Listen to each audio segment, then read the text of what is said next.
പിതാവിൻ്റെയും പുത്രൻ്റെയും പരിശുദ്ധാത്മാവിൻ്റെയും നാമത്തിൽ ആമേൻ. എൻ്റെ പ്രിയപ്പെട്ടവരെ, ഇന്ന് സെപ്റ്റംബർ 26 വെള്ളിയാഴ്ച. അമ്മേ പരിശുദ്ധമ്മേ, അമ്മേ പരിശുദ്ധമേ, ദൈവമാതാവേ, കൃപാസനത്തിലൂടെ ഞങ്ങൾക്കും ഞങ്ങളുടെ ദേശത്തിനും അമ്മ മധ്യസ്ഥം തേടി തന്ന എല്ലാ അനുഗ്രഹങ്ങൾക്കും കൃപകൾക്കും ഞങ്ങളിപ്പോൾ ഹൃദയം നിറഞ്ഞ നന്ദി പറയുന്നു. അമ്മേ പരിശുദ്ധമേ, ദൈവമാതാവേ, 2004 ഡിസംബർ 7 ഉച്ചകഴിഞ്ഞ് 2:30 കൃപാസനത്തിൽ സംഭവിച്ച അമ്മയുടെ പ്രത്യക്ഷപ്പെടലിനെ കുറിച്ച് തിരുസഭയ്ക്ക് സമർപ്പിച്ചിരിക്കുന്ന പഠനരേഖകളുടെ മേൽ സഭാത്മകമായ പഠനം ആരംഭിക്കുവാൻ ഞങ്ങൾ പ്രാർത്ഥിക്കുന്നു. അമ്മേ പരിശുദ്ധമേ, ഭൂസ്വർലോകങ്ങളുടെ രാജ്ഞിയായ അങ്ങയ്ക്ക് ഭൗമ സംരക്ഷണത്തിനായി പ്രപഞ്ചപ്രകൃതിയെ തന്നെ തിരുസഭ പ്രതിഷ്ഠിക്കുവാൻ ഈ പ്രത്യക്ഷീകരണ വഴി ഇടയാക്കണമേ. പരിശുദ്ധമ്മേ, ജപമാല മാതാവേ, സകല കൃപാസനം പ്രാർത്ഥനകളോടും ചേർത്ത് ഞങ്ങളിപ്പോൾ പ്രാർത്ഥിക്കുന്ന ഈ കുടുംബത്തിന്റെ പ്രത്യേക നിയോഗം.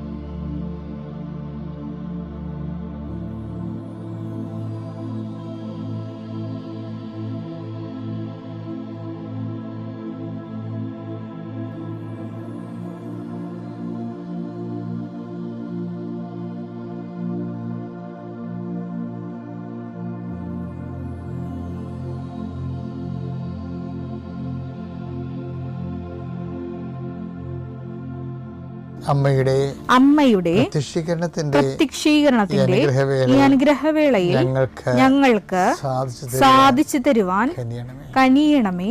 വിശ്വാസ പ്രമാണം. സർവശക്തനായ പിതാവും ആകാശത്തിന്റെയും ഭൂമിയുടെയും സൃഷ്ടാവുമായ ദൈവത്തിൽ ഞാൻ വിശ്വസിക്കുന്നു. അവിടുത്തെ ഏകപുത്രനും ഞങ്ങളുടെ കർത്താവുമായ ഈശോമിശിഹായിലും ഞാൻ വിശ്വസിക്കുന്നു.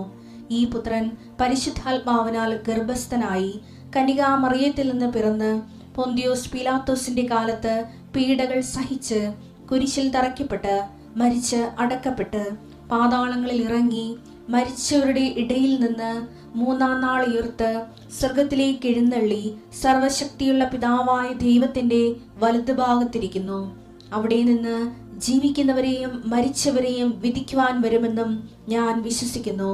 പരിശുദ്ധാത്മാവിലും ഞാൻ വിശ്വസിക്കുന്നു. വിശുദ്ധ കത്തോലിക്കാ സഭയിലും പുണ്യവാന്മാരുടെ ഐക്യത്തിലും പാപങ്ങളുടെ മോചനത്തിലും ശരീരത്തിന്റെ ഉയർപ്പിലും നിത്യമായ ജീവിതത്തിലും ഞാൻ വിശ്വസിക്കുന്നു. ആമേൻ. സ്വർഗ്ഗസ്ഥനായ ഞങ്ങളുടെ പിതാവേ, അങ്ങയുടെ നാമം പൂജിതമാകണമേ.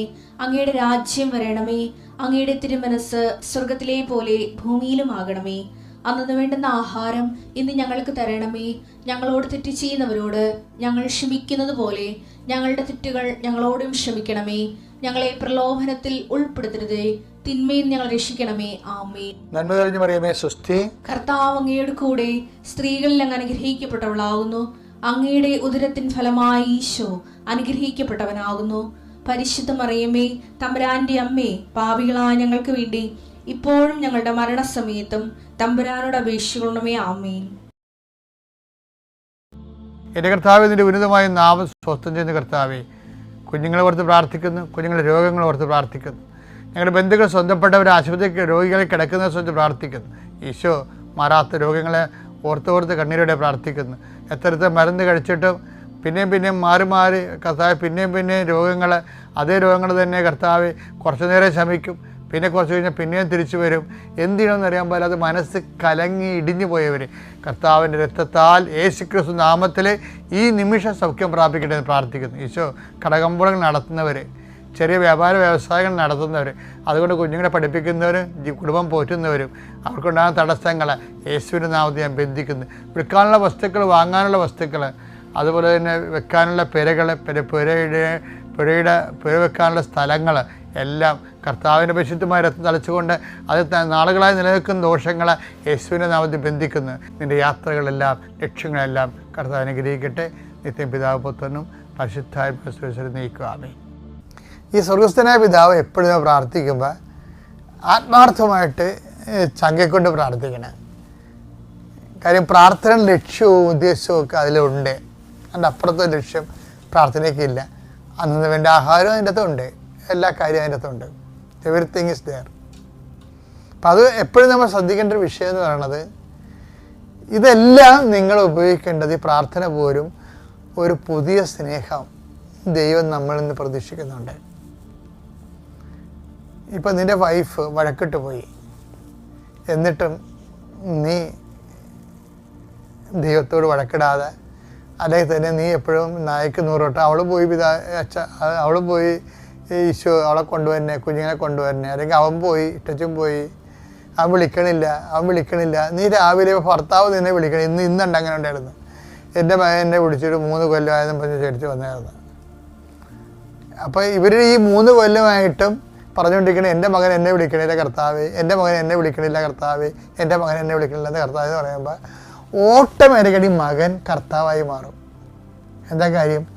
നമ്മൾ എന്തിന് പ്രാധാന്യം കൊടുക്കുന്നു അതാണ് നമ്മുടെ ദൈവം. ഇപ്പം എന്നെ സംബന്ധിച്ചിടത്തോളം ഒരു ടൈമിൽ നമ്മൾക്കൊരു വിഷയം പറഞ്ഞു, നമ്മുടെ അത്യാവശ്യമായ ഒരു വിഷയമാണ്. നമ്മൾ കർത്താവിൻ്റെ തിരുസന്നിധി സമർപ്പിച്ചു കഴിഞ്ഞാൽ പിന്നെ അത് തന്നെ എപ്പോഴും പറഞ്ഞുകൊണ്ടിരിക്കേണ്ട കാര്യമില്ല. അത് തന്നെ പറഞ്ഞുകൊണ്ടിരുന്നാൽ അത് ദൈവമായി മാറും. നമ്മൾ എന്തിന് പ്രാധാന്യം കൊടുക്കുന്നു അത് ആ വ്യക്തിയാണ് നമ്മുടെ ദൈവം, അല്ലെങ്കിൽ ആ വിഷയമാണ് നമ്മുടെ ദൈവം. അപ്പം അതുകൊണ്ട് അത് ദൈവത്തിന് വിടുക. യാചന പ്രാർത്ഥന നമ്മൾ പ്രാർത്ഥിച്ചു കഴിഞ്ഞാൽ ദൈവത്തെ സ്നേഹമുള്ളവരാണെങ്കിൽ അത് തന്നെ എപ്പോഴും പറഞ്ഞുകൊണ്ടിരിക്കേണ്ട കാര്യമില്ല. ദൈവത്തിൽ വിശ്വാസമോ ദൈവത്തിൻ്റെ പരിപാലനയിൽ അത്ര കണ്ട് വലിയ ബോധ്യമോ ഇല്ലാത്ത ആൾക്കാരാണ് പറഞ്ഞാൽ തന്നെ പിന്നെ പറഞ്ഞുകൊണ്ടിരിക്കും. എന്നിട്ട് കർത്താവിനെ ഞാൻ നിലത്ത് നിർത്താതെ വിളിച്ചെന്നിട്ടുണ്ടെന്നല്ലേ പറഞ്ഞു. കർത്താവിനെ ഇന്നൊരു അമ്മച്ചു വന്നിട്ടുണ്ടായിരുന്നു. അവർ 2 ഉച്ച തൊട്ട് എവിടെയെല്ലാം കൃപാസനത്തിൻ്റെ ഏതെല്ലാം സ്ഥലത്ത് അവർ നിൽക്കുന്നുണ്ട് അവിടെ എല്ലാം അവർ സ്വരത്തിൽ കരഞ്ഞുകൊണ്ടിരിക്കുകയാണ്. അവസാനം അവർ കറങ്ങിയത് എൻ്റെ അടുത്ത് വന്ന്. അപ്പോൾ എന്താ അവരുടെ പ്രശ്നം വെച്ച് കഴിഞ്ഞാൽ അവരുടെ മകനൊരു പോലീസാണ്. ആ പോലീസ് വേറെ ഈ ആത്മഹത്യ ചെയ്യാൻ വേണ്ടി കൈമുറിച്ച ഒരാളെ ഇയാളുടെ സംരക്ഷണത്തിന് ഏൽപ്പിച്ചു. പക്ഷെ ഇയാൾ ബാത്റൂമിൽ പോയ സമയത്ത് ഇവൻ ആത്മഹത്യ ചെയ്തു. അപ്പോൾ അമ്മയ്ക്ക് ഭയങ്കര സങ്കടം. കാര്യം ബാത്റൂമിൽ പോയ സമയത്ത് ആത്മഹത്യ ചെയ്തെന്ന് അപ്പം അമ്മയുടെ വിഷയം എന്ന് വെച്ച് കഴിഞ്ഞാൽ മകനെ സസ്പെൻഡ് ചെയ്യുമോ എന്നുള്ളതാണ് സങ്കടം അമ്മയുടെ. പക്ഷേ എന്താ പ്രോബ്ലം വെച്ച് കഴിഞ്ഞാൽ ഇവർ പറഞ്ഞ തന്നെ അവിടെ കൃപാസനത്തിൽ വന്നിട്ട് ഉച്ച തൊട്ട് വൈകുന്നേരം 4 മണി വരെ ഇവരിതും പറഞ്ഞുകൊണ്ട് തന്നെ നിലവിളിച്ചു കഴിഞ്ഞു. അപ്പം നിങ്ങൾ എന്നോട് പറയും, പിന്നെ അച്ഛനറിയാൻ പാടില്ല, അമ്മമാരുടെ മക്കൾക്ക് ജോലി പോയ അമ്മമാരുടെ അവസ്ഥ അച്ഛനെ അറിയത്തില്ല. ഞാൻ ഇങ്ങനെ ഇത്തരം അമ്മമാരെ നിങ്ങൾക്ക് അറിയാൻ പാടുള്ളൂ. പക്ഷെ വേറെ തരം അമ്മമാരുണ്ട്. ചാർലി കിർക്കിനെ വെടിവെച്ച് കൊന്നു കഴിഞ്ഞപ്പോൾ ഭാര്യ എന്താ പറഞ്ഞെന്നറിയാമോ? അവൻ കർത്താവിനെ പ്രഘോഷിച്ചു, അവൻ തൻ്റെ വിളിച്ചവൻ്റെ അടുത്തേക്ക് പോയി. മരിച്ചിട്ട് പോലും അങ്ങനെ പറയുന്ന ആൾക്കാരായി ലോകത്തുള്ളത്.